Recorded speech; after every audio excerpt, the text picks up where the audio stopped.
Is this a repair shop or a charity case? Claire Whitmore said it loudly enough for every tired customer in Walker Auto Repair to hear, and for a moment, even the rain outside seemed to stop tapping the windows. Ethan Walker did not answer. He only kept one hand beneath the hood of Mrs. Alvarez's aging delivery van, tightening a cracked hose clamp while steam curled around his wrist like a warning. The shop was small, smaller than the lobby of Claire's downtown headquarters, with a faded American flag above the office door, oil stains pressed deep into the concrete and a hand-painted sign near the counter that read, "Pay what you can, come back when you're able." To Claire, it looked like failure with a cash register.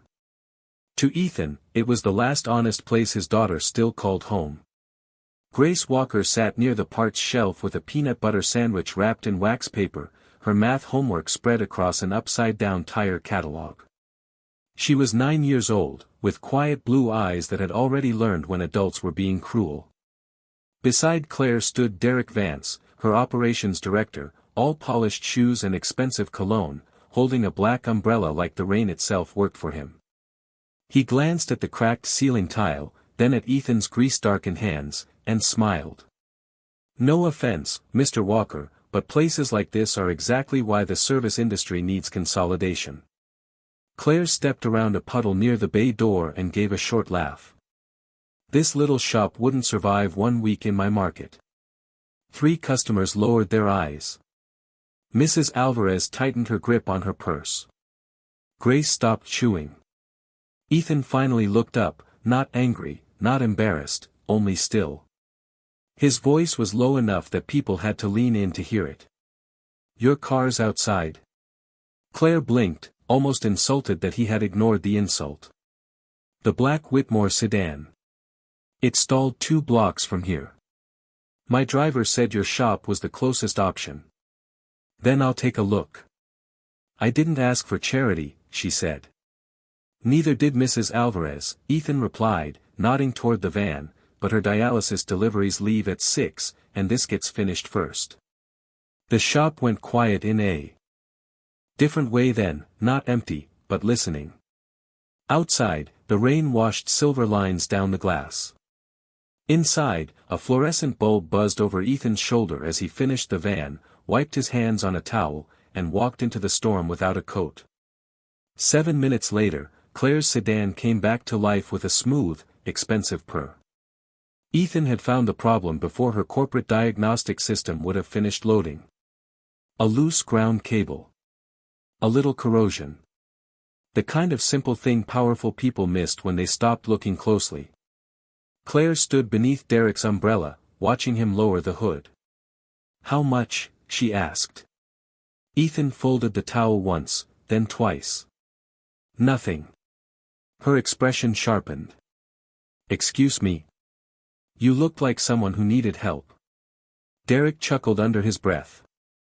Claire reached into her leather bag, pulled out a business card, and placed it on the wet hood between them as if she were leaving a tip for someone invisible. "Call me when you're ready to become useful, Mr. Walker." Ethan picked up the card, glanced at the silver logo, and handed it back. "Respect doesn't need a showroom." Claire's smile faded, but only for a second. Then she got into the sedan, and Derek closed the door behind her. As the car pulled away, Grace stepped beside her father in the bay entrance, rain misting her hair. She looked down at the business card Claire had dropped without noticing. The Whitmore Motors emblem gleamed under the shop light, a sharp silver W wrapped around a wheel. Grace's fingers tightened. "Daddy," she whispered, "why does her company logo look like the one on the old drawings in Mom's box?" Ethan did not move. The rain kept falling. The engine of Claire's sedan disappeared down the road.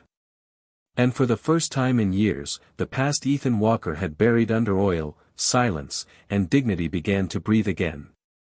Grace did not ask the question twice, because children who grow up around tired adults learn the weight of silence early.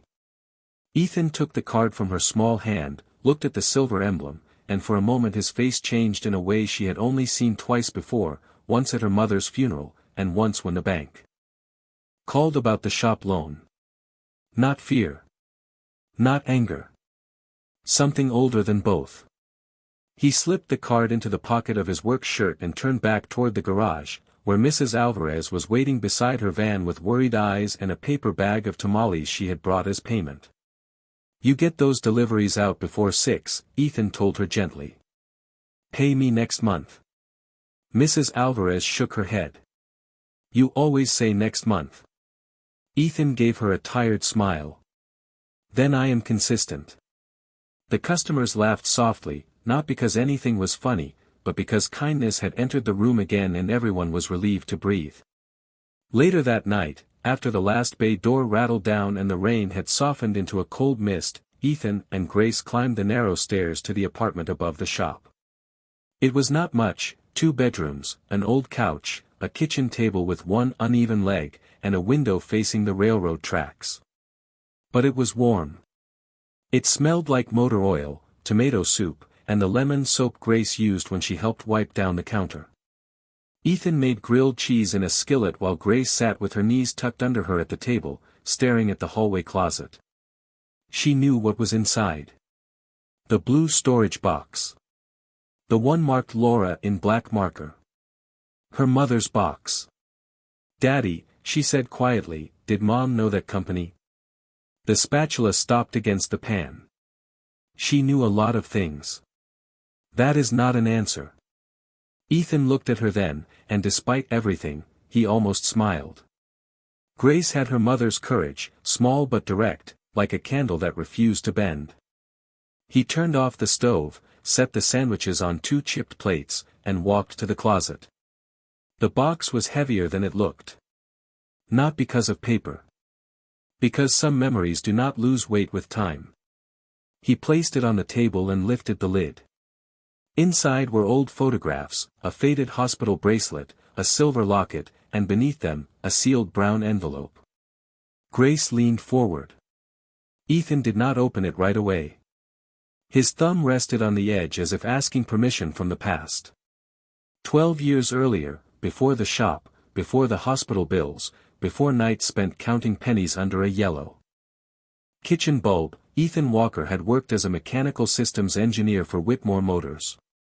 Back then, he wore clean shirts and safety glasses. He walked through bright laboratories where machines hummed like promises. He was not rich, but he believed useful things could still be built by honest hands. His project was simple enough for executives to dismiss and powerful enough to frighten them once they understood it: an affordable electric delivery vehicle that any local mechanic could repair, powered by a recycled battery system that cut long-term operating costs nearly in half. Laura had named the prototype Mercy, because she said good technology should not only impress people, it should serve them. Then her diagnosis came. Then meetings were missed. Then a promotion went to someone else. Then Ethan returned to find his access badge deactivated and his project folded into a corporate archive with his name removed from the front page. Did they steal it? Grace whispered. Ethan opened the envelope. The original drawing slid onto the table, yellowed at the edges, covered in clean lines and careful notes. At the bottom of the first page was his signature, Ethan M. Walker, lead design engineer.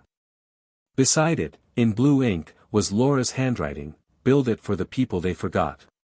Ethan swallowed and looked toward the dark window, where the reflection showed a man with gray at his temples and grease beneath his nails. "They buried it," he said. "There is a difference." Grace touched the corner of the drawing like it was something alive. "Why did you let them?" The question landed softer than an accusation, but deeper than any insult Claire Whitmore had spoken. Ethan folded his hands, the same hands that had fixed cars, held his wife through pain, braided his daughter's hair badly every school morning, and signed away dreams so hospital rooms could stay paid for a little longer. "Because your mom needed me more than the world needed a truck," he said. Grace's eyes filled, but she did not cry. She looked at the Whitmore emblem on the copied schematic, then at her father's old signature beneath it. Outside, a freight train moved slowly through the night, its horn low and lonely across the town. In the kitchen light, the buried past sat open between them. And somewhere miles away, Claire Whitmore was stepping into a glass elevator, completely unaware that the man she had mocked still owned the one thing her empire had never been able to build without him. By Monday morning, Claire Whitmore had already decided Ethan Walker was a problem, though she would not have used a word that honest.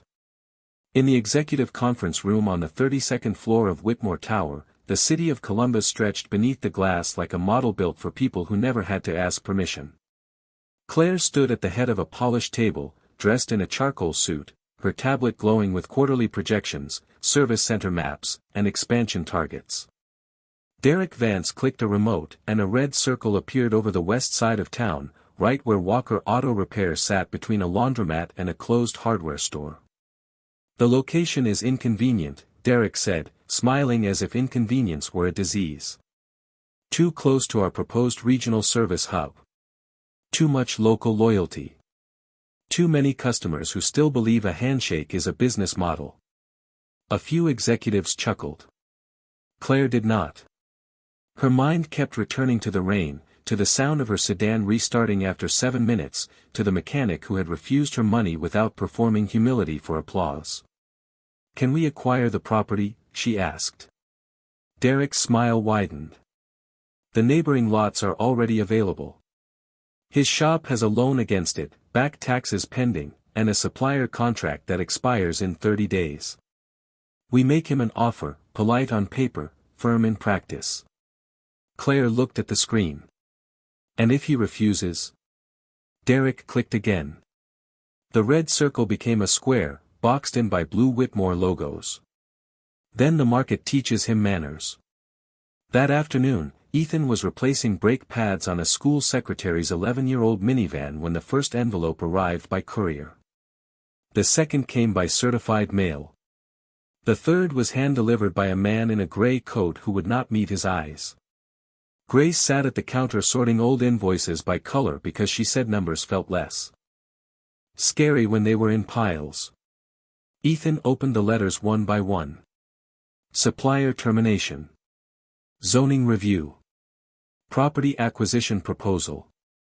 Each page used clean language for dirty pressure. Each sentence smelled faintly of printer ink and power. Before sunset, Claire's black sedan pulled up again, this time without rain, without emergency, without any reason that could be mistaken for need. Derek stepped out first, carrying a leather folder. Claire followed, her heels clicking against the cracked pavement as though the ground should have been ashamed of itself. "Mr. Walker," she said. "We should talk." Ethan wiped his hands slowly and glanced toward Grace. "Then talk respectfully." Derek looked around the shop, at the mismatched chairs, the coffee pot with a taped handle, the donation jar for a local food pantry. "Respectfully, this is not sustainable. Whitmore Motors is prepared to purchase this property for a fair price and offer you a service position in one of our facilities." Grace looked up. "My dad already has a job." Derek smiled at her in the way adults smile when they think kindness means condescension. "Of course he does, sweetheart. But your dad is a mechanic, not a manufacturer." The words hung there. Small words. Cruel words. The kind that slip under a child's skin and stay for years. Ethan's jaw tightened once, then settled. Claire noticed. For the first time, she understood that his silence was not weakness. It was discipline. "This is business, Mr. Walker," Claire said, softer than Derek but not kinder. "Do not make it personal." Ethan walked to the counter, picked up the folder, and did not open it. "You made it personal when you laughed in front of my daughter." The shop went still.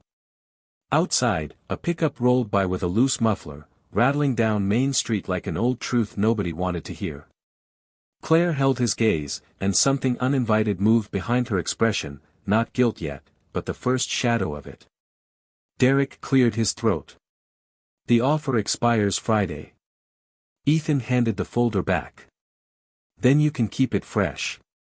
Derek's smile vanished. Claire took the folder, but she did not leave right away. Her eyes drifted to the wall behind Ethan, where an old photograph showed him years younger, standing beside a woman with bright eyes and a tiny prototype vehicle no bigger than a child's wagon. Claire stared at it for half a second too long. Ethan stepped sideways, blocking the frame. "We are done here," he said. Claire turned toward the door, but as she crossed the threshold, Grace spoke from behind the counter. "Miss Whitmore." Claire paused. Grace held up one of her colored invoice piles with both hands, trying hard not to tremble. "My dad fixes broken things because people still need them. That does not make him small." No one answered. Not Derek. Not Claire. Not even Ethan. The only sound was the slow buzz of the overhead light and the soft ticking of an engine cooling in Bay 2. Then Claire got into her sedan and drove away with the folder unopened on her lap, while Derek began making phone calls before they had reached the corner, and Ethan Walker stood in the doorway of his little repair shop knowing the storm had finally learned his address.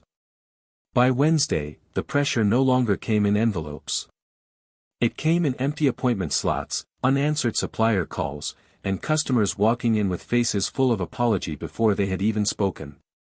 Whitmore Motors had opened a temporary service tent less than a mile away, bright white, spotless, covered in banners promising half-price diagnostics and same-day financing. Derek Vance called it a market response. Ethan called it what it was and still said nothing in front of Grace. He swept the floor. He balanced the books. He tightened bolts on cars whose owners could not afford newer ones and told them to pay him when they could. But quiet dignity does not mean a man cannot feel the walls moving closer. That afternoon, Grace came home from school with her backpack zipped all the way up and her coat still buttoned to her chin, though the apartment was warm. Ethan noticed the silence first. Grace was a child who hummed when she did homework, hummed when she poured cereal, hummed when she was trying not to worry. That day, there was no humming. "Rough day?" he asked from the stove, where a pot of chicken noodle soup steamed against the window. Grace shrugged. "Just school. Just school usually has more words." She looked at the table, then at the floor, then at the blue storage box still sitting near the closet because neither of them had been brave enough to put it away. "A girl in my class said her dad knows Miss Whitmore," Grace said. "She said your shop is going to be gone soon." Ethan turned the burner down. "People say things. She said you fix broken cars because you could not build real ones." The spoon stopped in his hand. Outside, a cold wind pushed dry leaves along the alley behind the shop. Below them, the old building creaked the way tired buildings do when they have carried too much weather and too many prayers. Ethan wanted to tell her it did not matter. He wanted to tell her children repeat what adults teach them, that shame often arrives wearing someone else's voice. But Grace was watching him, waiting for truth, not comfort shaped like a lie. "Did you ever build something real?" she asked. Ethan looked toward the closet. The question was small, but it opened a door he had kept locked through birthdays, rent notices, hospital anniversaries, and every lonely mile between what he had been and what he had chosen to become. He walked across the room, lifted the blue box, and this time he did not hesitate. From beneath Laura's letters and the old drawings, he removed a foam-wrapped object no larger than a shoebox. Grace stood slowly. Ethan placed it on the table and peeled back the wrapping. It was a miniature vehicle, hand-built, silver and blue, with tiny wheels, a smooth rounded frame, and the word Mercy painted in careful white letters along the side. Grace covered her mouth. "Mom painted that?" "She did." "And you built it?" Ethan nodded. "The first model. Not a toy. A promise." Grace touched the tiny hood with one finger, gentle as if the little machine could feel pain. Ethan reached back into the box and pulled out a badge on a faded lanyard. "Whitmore Motors, Research Division. Ethan M. Walker. Lead Design Engineer." The photograph clipped inside showed a younger man with clear eyes and no gray in his hair, standing in a factory beside engineers, workbenches, and a half-built prototype. Under bright industrial lights. Grace looked from the badge to her father. Her voice softened. "Why did you stop being him?" Ethan sat across from her. The soup simmered quietly. The room smelled like broth, rain-damp coats, and old paper. "Because your mother got sick," he said. "Because hospital rooms do not care about dreams. Because you were little, and someone had to be steady. Because sometimes love asks a man to lay down the thing he wanted most and not complain about the weight." Grace's eyes shone, but she held herself straight. Would Mom want it to stay in a box? That was the sentence that found him. Not Claire's insult. Not Derek's threat. Not the bank letter waiting unopened beside the toaster. It was his daughter asking whether grief had been mistaken for obedience. Ethan lowered his eyes to the model. He remembered Laura at the kitchen table 12 years earlier, laughing as she painted the tiny letters, telling him that mercy was not a weak word, that mercy was what power looked like when it remembered ordinary people. His hand closed around the old badge. "No," he whispered. Grace stepped closer. "Then why are we letting them bury it?" Downstairs, the shop phone began to ring. Once.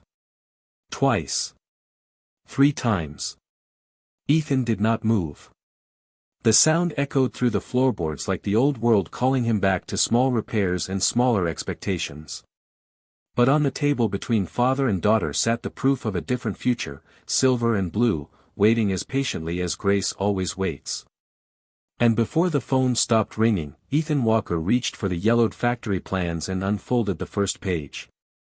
The first page of the old factory plans showed a building called Ashford Plant, a name Ethan had not spoken aloud in more than a decade. It sat 11 miles outside Columbus, beyond the last strip mall and past a row of soybean fields that turned gold every October. Most people in town remembered it as a dead place, a long brick structure with broken loading dock lights, weeds pushing through the parking lot, and a rusted sign that still carried the ghost of Whitmore Motors. But Ethan remembered it differently. He remembered the clean smell of new steel, the rhythm of conveyor belts, the first time a prototype frame rolled across line 3 while Laura stood behind the safety glass with tears in her eyes. On Thursday morning, before sunrise, Ethan drove there with Grace asleep in the passenger seat, wrapped in her purple coat, the little Mercy model secured in a cardboard box between them. The sky was still gray when he parked outside the locked gate. Frost silvered the weeds. A crow sat on the old security booth like a witness. Grace woke and rubbed her eyes. "This is it?" she asked. Ethan looked through the chain-link fence at the silent building. "This is where it started." It looked sad. Some places do when everyone forgets what they were built for. He stepped out, unrolled the plans across the hood of his truck, and traced the faded lines with one gloved finger. Line 3. Battery room. West Assembly Bay. The auxiliary lift system. Whitmore's asset report had called the equipment obsolete, not worth removal, scrap at best. But Ethan saw what they had missed. The foundation was still good. The rail access was still usable. The loading doors faced the right direction for regional delivery. And beneath all that dust, the old semi-automated assembly track he had designed was still drawn exactly where he had left it. By noon, he was sitting in a county auction office with $1,100 in savings, a loan approval that no bank wanted to give, and a folder full of signatures from people who had no business believing in him except that he had believed in them first. Mrs. Alvarez came with $200 folded in a church envelope. "For the van you kept alive," she said. Mr. Hanley, the retired science teacher, brought his emergency fund in a coffee can. "For the night you fixed my furnace fan when the roads were ice." A young nurse named Beth brought $50 and cried because it was not more. Ethan tried to refuse it. She pushed it back. "You kept my car running through 3 night shifts. Let somebody carry you for once." Grace watched them all from a wooden bench, her backpack on her knees and her eyes wide with the kind of wonder no classroom could teach. This was not wealth. It was trust, gathered in small bills, checks, and trembling hands. Across the room, Claire Whitmore arrived in a cream-colored coat, followed by Derek Vance, who looked amused until he saw Ethan's bitter number. You cannot be serious, Derek said under his breath. Ethan did not turn around. Claire studied the auction sheet, then the name Ashford Plant, and something uneasy crossed her face. Why would he want that property? Derek shrugged. Sentiment. Desperation. Men like him confuse the two. The bidding began at $100,000. A scrap dealer raised a paddle. Then a storage company. Then Ethan. His hand lifted slowly, steady but not careless. Every bid cost him something. Every number carried a face. Mrs. Alvarez. Mr. Hanley. Beth. Grace. Laura. The room seemed too bright, too dry, too full of people who measured value by square footage and salvage weight. Ethan measured it by unfinished promises.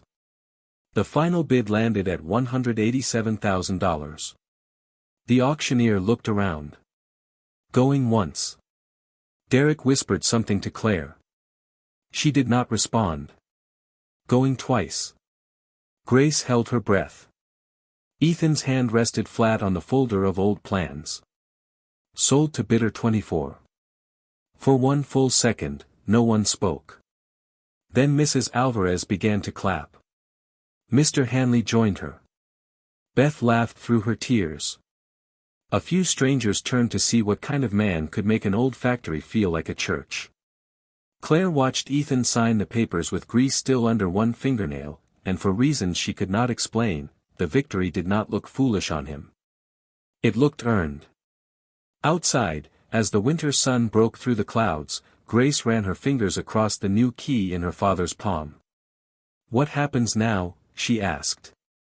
Ethan looked toward Ashford Plant, toward the rust, the locked doors, the sleeping machines, and the name Whitmore fading on the brick like a mistake waiting to be corrected.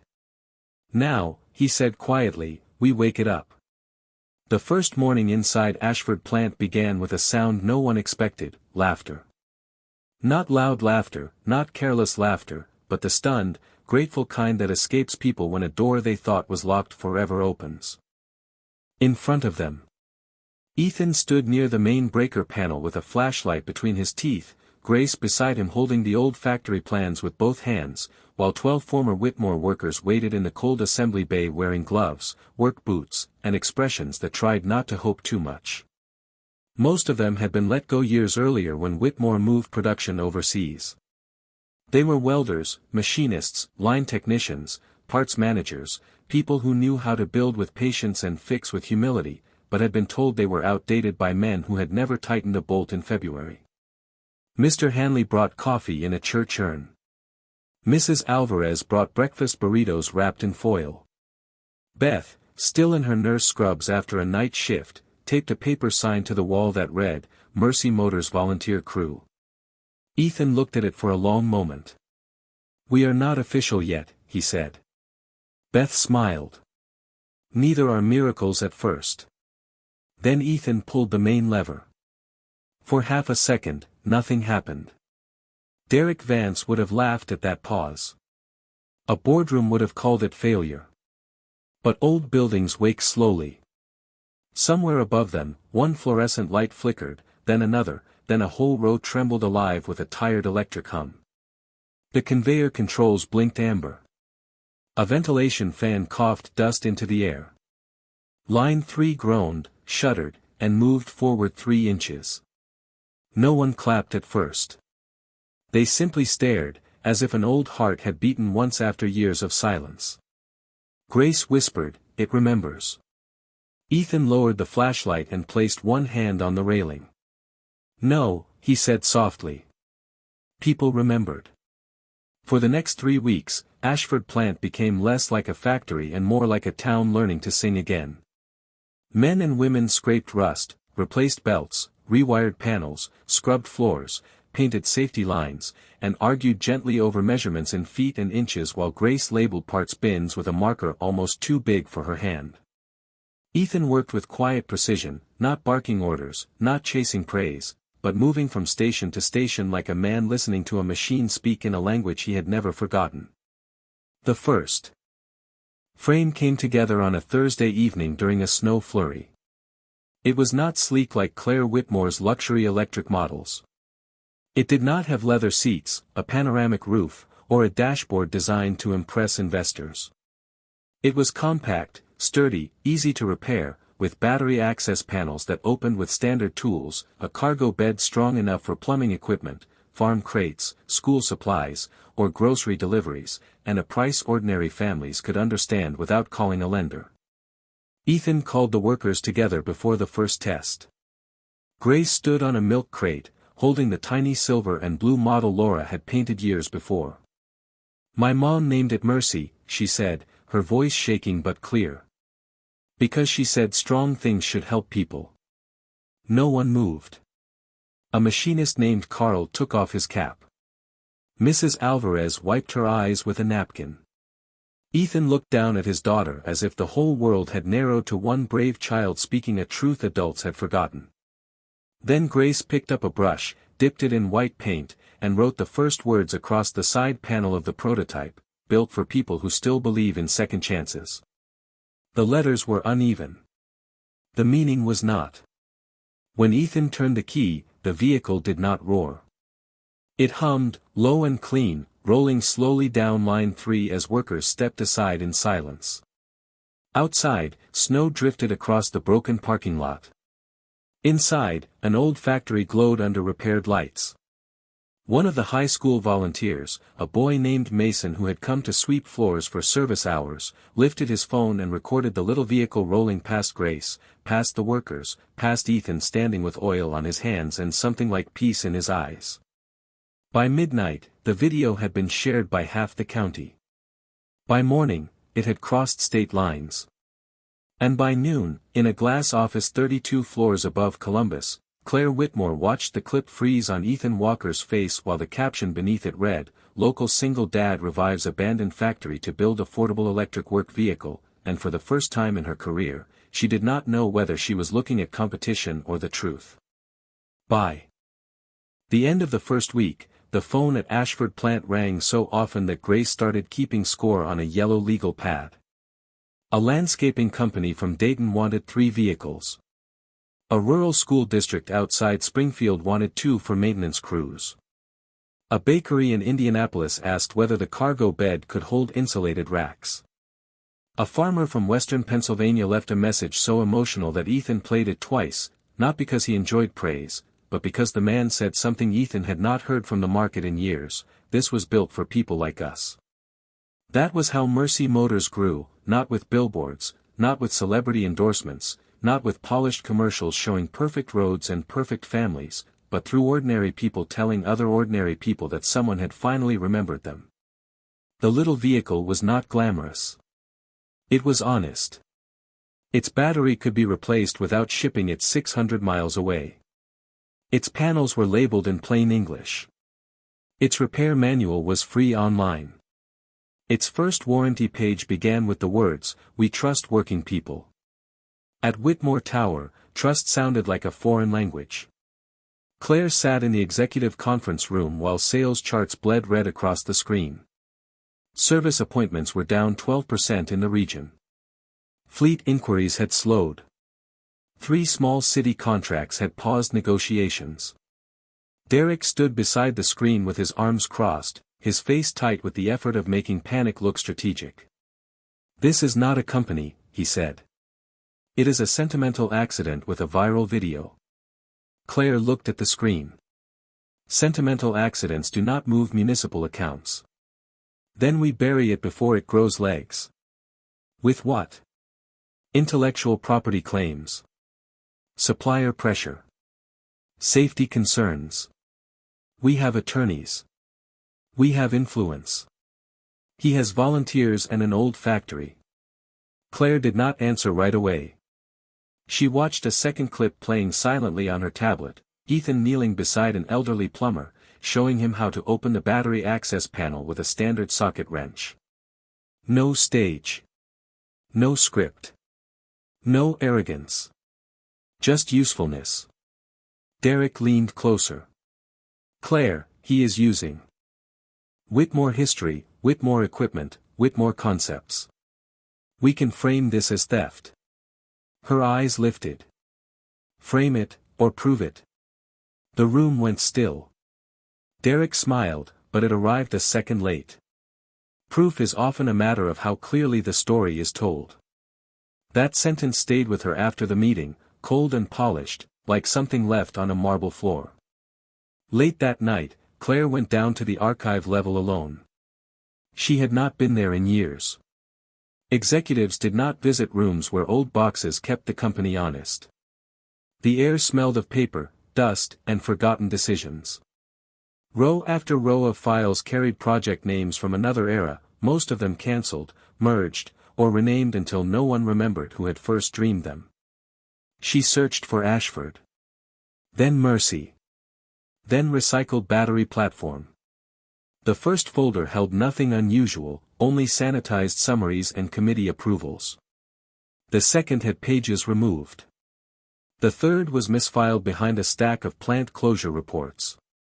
Claire opened it under a dim desk lamp, and the first thing she saw was a photograph of a young Ethan Walker standing beside a prototype frame, safety glasses on, one hand resting on the rail of line 3.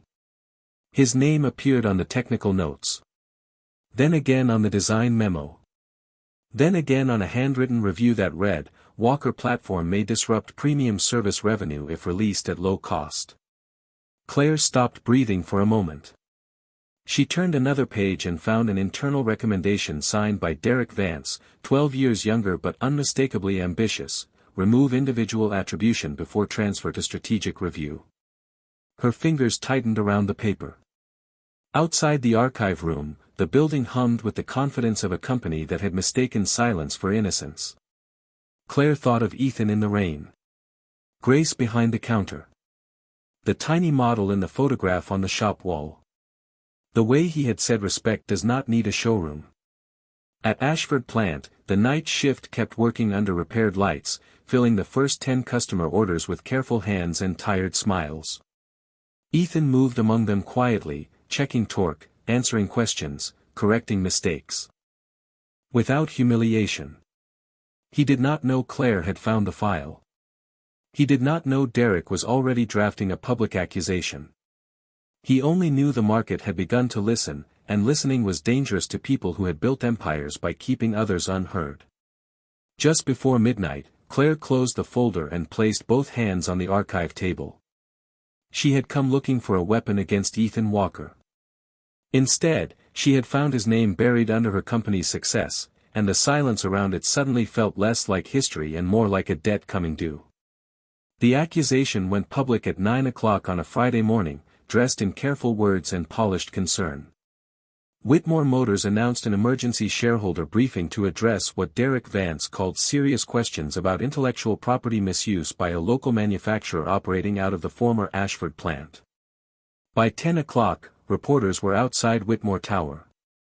By 11, Mercy Motors customers were calling Ethan, not to cancel orders, but to ask if he was all right.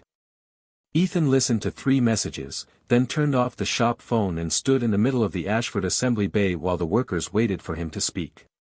The air smelled of warm metal, coffee, and fresh paint. Grace stood beside the first finished Mercy vehicle, her hand resting on the uneven white letters she had painted herself. "Are they going to take it away?" she asked. Ethan looked at the workers, at Mrs. Alvarez with her arms folded, at Carl holding a wrench he had not used in 10 minutes, at Beth still wearing hospital shoes after another night shift. Fear was in the room, but so was faith. "No," Ethan said quietly. "But we are going to tell the truth where they can hear it." That afternoon, he arrived at Whitmore Tower in his old navy jacket, clean jeans, and work boots polished as well as they could be. Grace walked beside him carrying Laura's blue storage box with both arms. No lawyer walked ahead of them. No publicist whispered in his ear. No one opened a private elevator. They entered through the main lobby, where marble floors reflected people who had been trained not to stare and failed anyway. Upstairs. The shareholder room was packed. Cameras lined the back wall.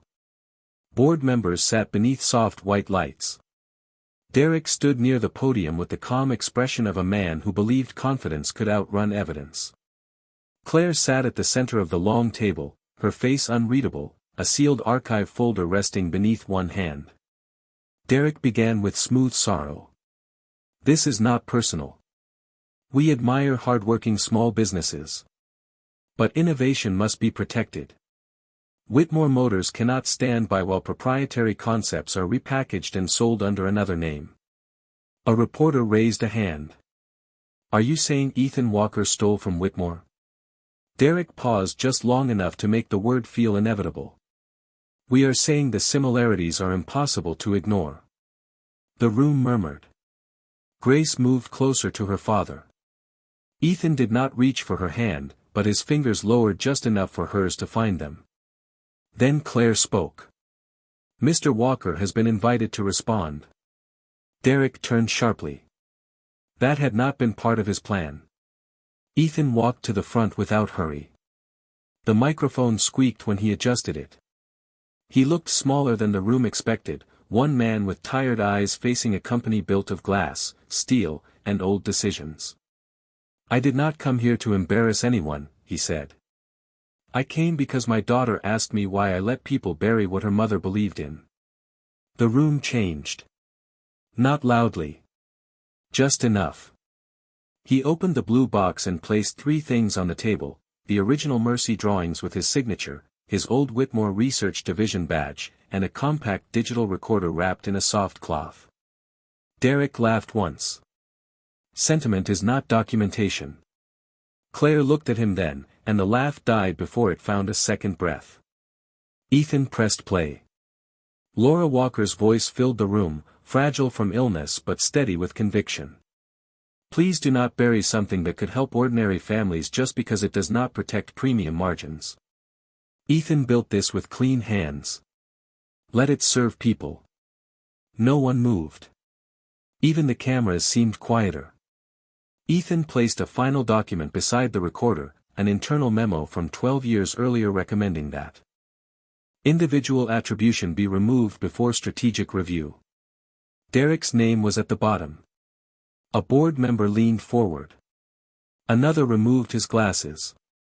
A reporter whispered, "Oh my goodness." Claire stood slowly, holding the archive folder she had found the night before.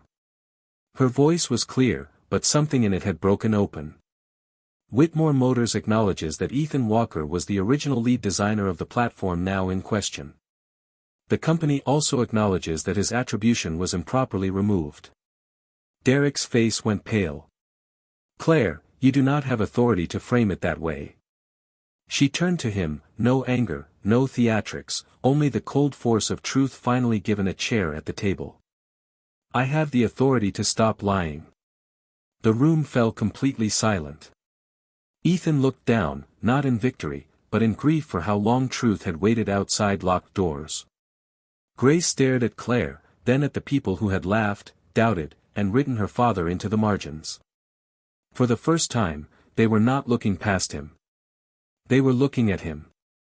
And in that silence, deeper than applause, heavier than revenge, Ethan Walker's name returned to the work he had built. The silence in the shareholder room did not end all at once. It loosened slowly, like frost leaving a window. A board member asked for a recess. Reporters stepped into the hallway with urgent voices. Derek Vance gathered his papers with hands that no longer seemed certain of their own importance, and by sunset his access card no longer opened the doors he had once walked through like he owned the future. But Ethan Walker did not stay to watch a man fall. He picked up Laura's recorder, placed it back into the blue box, and walked Grace past the cameras without raising his chin higher than Grace required. Outside Whitmore Tower, the late afternoon sun broke between the buildings, turning the glass gold for a moment before the city returned to its usual gray. Claire caught up with them near the curb. She was not wearing the face of a chief executive officer then. No polished smile. No rehearsed apology. Just a woman standing before the damage she had inherited, benefited from, and nearly repeated. Mr. Walker, she said. Ethan stopped. Grace stood beside him, holding the box tight. Claire looked at the child first, then at him. I am sorry. Not because the room heard the truth. Because I should have looked for it before your daughter had to carry it in a box. Ethan studied her for a long moment. In another kind of story, he might have said something sharp enough to make the cameras cheer. In another kind of man, pain might have dressed itself as victory. But dignity had taught him a quieter language. An apology is a door, he said. What matters is where you walk after it opens. 3 weeks later, Ashford Plant was louder than it had been in 20 years. Not with speeches, but with work.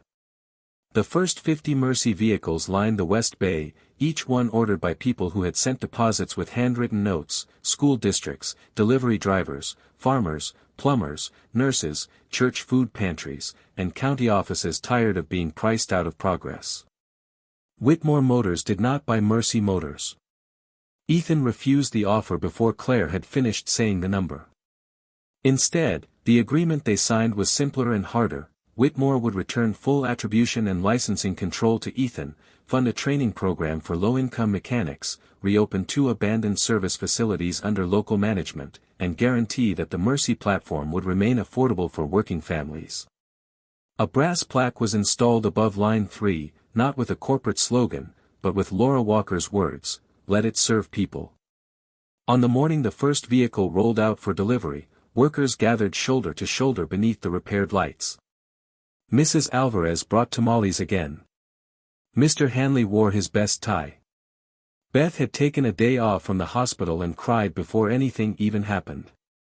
Grace stood at the front in a denim jacket with a Mercy Motors patch stitched crookedly over her heart. Claire arrived quietly and stood near the back, no entourage, no derrick, no umbrella held by someone else. Ethan saw her but did not call attention to it. Some lessons need no spotlight. The bay doors opened, and cold Ohio sunlight spilled across the concrete. The first Mercy vehicle moved forward, silent and steady, its white letters bright against blue paint. People clapped, but not wildly. The sound carried respect more than excitement, gratitude more than noise. Grace slipped her hand into Ethan's. "Mom would like this," she whispered. Ethan looked at the plaque, then at the workers, then at the little machine rolling into a world that had once said there was no place for it. "She already did," he said.